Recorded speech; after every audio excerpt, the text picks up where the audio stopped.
Rain poured down across Kentucky. Washington County in southern Indiana is experiencing some of the worst flooding. The sheriff's office saying no one was in this camper as it floated away when water suddenly rose in Pekin. The video shows the flooded bridge on Shorts Corner Road, which is behind the Casey gas station.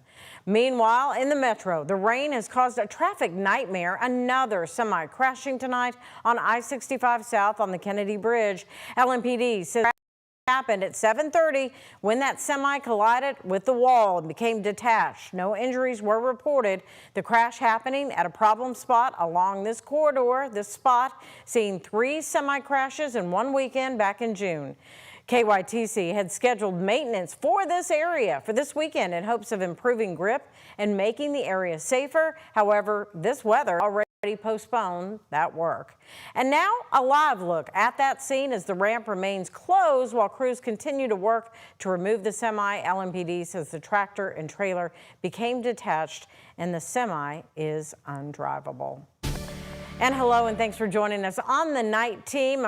Leonard, it has been a stormy day in Kentucky, and that forecast doesn't look to change anytime soon. Chief Meteorologist Mallory joins us now with the timing on how long we can expect to see this rain. Hey there, Connie. It's going to be tough to really dry out tonight. We're going to get more periods of dry time, of course, compared to what we saw this afternoon and evening. But just because of all of the high amounts of moisture in the air, it's going to be tough to shake some of these very spotty showers that are tending to linger on the radar tonight. Zooming into where we still have alerts, we still do have flash flood warnings in place for some portions of southern Indiana, including Clark, Scott, Washington counties. Really, the big trouble spot was Pekin up to South Boston as well. That's really where we had the bullseye of the heaviest rainfall. Now, we don't have a gauge up there, but you're seeing the colors in the orange, the red, or even that pinkish purple color. So the radar estimates of 4+ inches of rainfall in that portion of Washington County where we do have gauges. We did see anywhere between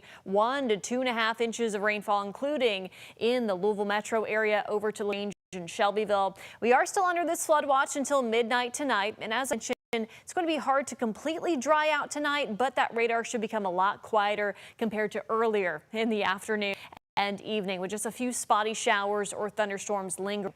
Now, tomorrow is trending a little bit drier. Once again, not completely dry, but because today was so active, a lot of that rain is wanting to push down to our south throughout the day on Friday. We'll take a full look at your fate and weekend forecast because that rain still ramps up in time for Saturday and Sunday. That's coming up in just a bit. Connie. Mallory, thanks. Reaction continues to pour in after the DOJ recommended no jail time for the former LMPD detective convicted in the Breonna Taylor raids. Brett Hankison was convicted of violating Taylor's civil rights when he fired into her apartment during a botched police raid in 2020. Activists we spoke with calling the recommended sentence an insult to Taylor and her family. Well, I think you can't explain the unexplainable. It's unexplainable because we know it's just not possible that you can come to a verdict like that when you know someone's guilty. The judge said he's guilty, the jury said he's guilty, but yet he served no time. And tonight we were there as activists gathered to honor civil rights leader John Lewis, the so-called Good Trouble protest, marking 5 years since his death. The night team's Clarice Shaley and photojournalist Emma Gefter spoke with those gathered about the sentencing and their continued fight for justice. The people, united, will never be divided. I want my grandchildren to live in a country that they can be proud of, and right now this is not a country that we can be proud of. Standing at the steps of the federal building with the cause. What can we do? Being here is one small thing we can do. Louisvillians honored the late civil rights leader and U.S. Representative John Lewis along a nationwide showing. Democracy demands good trouble. And what we're doing here, we're forming a human chain.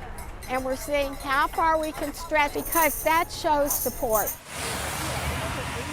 Even in the rain, these people hold strong in their push for a better America. This on the same day the Department of Justice recommends no jail time for Brett Hankison. The former LMPD officer was found guilty by a federal jury to have violated Breonna Taylor's civil rights by using excessive force and firing shots into her apartment in 2020. The DOJ recommends Hankinson be sentenced to 3 years supervised probation.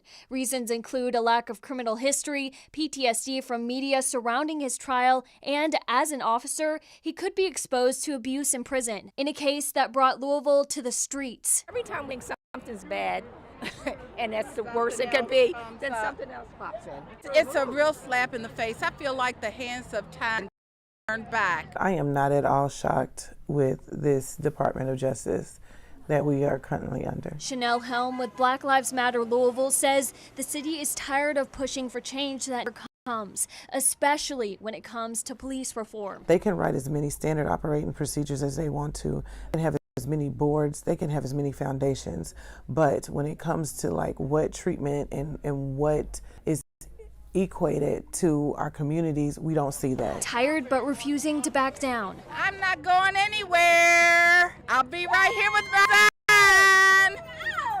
I'm Clarice Shaley for the WHAS11 night team on your side.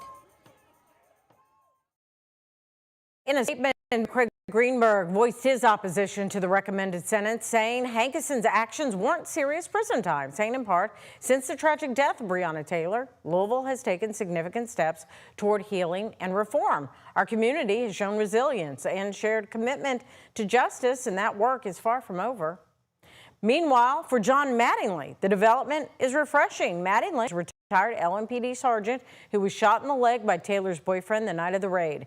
He said the trial and going through the process was punishment enough for Brett Hankison. We saw this back when they first started, when they dropped all the lawsuits against cities for the consent decrees, including Louisville. So you knew we were moving in the right direction as far as at least trying to get on the right path back to common sense. And Hankison is scheduled to appear in federal court Monday for sentencing. An update tonight, the estranged wife of former Clark County Sheriff Jamie Knoll wants a new judge. Misty Knoll claims that Judge Larry Medlock is being unfair after he threatened to cancel a plea deal she made.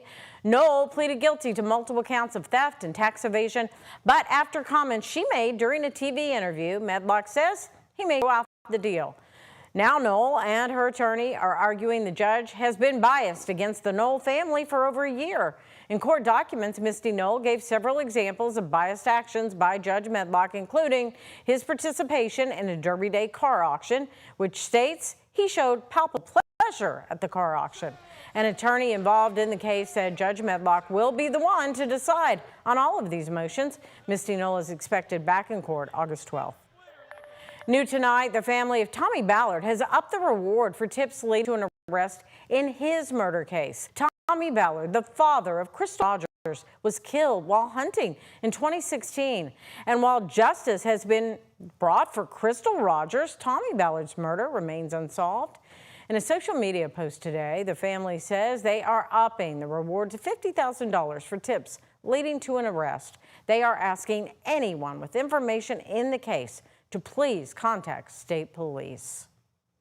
The sanctity of a small cemetery with unmarked graves in a southern Indiana community has been the center of a controversy. It's all taking place in Henryville in northern Clark County, and the night team's Jose Alonso and photojournalist Aspen Hester tell us why a commission is bringing this to the public's attention and how the property owner next to it is frustrated. At the center of controversy is this plot of land on North Frankie Road in Henryville, Indiana, getting soaked in rain. The property owner, Arlen Caffey, is set to build and sell a house on the land. I've already got my building permit, and they're going to start digging here next week. But behind this fence is the Little Union Pioneer Cemetery that houses several unmarked graves. Within the Little Union Cemetery, there is a marker that shows 26 people were buried here throughout the decades in the 1800s. I just hate to see us lose another cemetery, even though this is part of the cemetery. We still have the main part up on the hill, thank goodness. But so many of our cemeteries are being lost. President of the Clark County Cemetery Commission, Nancy Hemphill, says although there are no gravestones on Caffey's property, there is a chance people are still buried there. I asked the owner if he would please check to make sure there were no graves there, and it can be done easily with a dowser. It can be done with radar. The property owner says x-raying the ground would cost 8 to 10 grand, so he hired a more inexpensive dowser. In these pictures Hemphill showed us, they marked several spots they believe where bodies are buried. But Caffey didn't trust the person he hired was legit. And this guy was a nut. He come and he had 2 sticks. And he told me, oh, well, there's a body here. It's a female. There's a body over here. It's a male. Nothing like that. So I set him up and I put a cross over here on this side where there was no grave. And he goes, oh, yeah, that's a female body there. Well, nothing. The property owner now feels vilified by his neighbors. They just want to ensure no soul in Clark County is disturbed. In Henryville, Jose Alonso, WHAS 1119 on your side. Now, the property owner has followed the law from rezoning and committing to keep the house 100 feet away from the cemetery. The Indiana Department of Natural Resources did tell him that if a body is found during construction, he must stop operations and report it. A Jefferson County child was confirmed positive for measles this week. The department says it's the county's first case in 14 years. Doctors are hoping it's isolated, but are reminding parents to check vaccination records to stop the spread ahead of the school year. The health services manager for JCPS says just over 90% of the district is vaccinated. 90% is not enough. We have about 9,000 kids in the district that we don't have record of having that measles, mumps, rubella vaccine. Didn't worry about it too much since the kids are vaccinated, but it is scary knowing that people are walking around that's not vaccinated that could easily catch it. Free vaccinations. Visit the JCPS website or call 502-485-3387 for more information.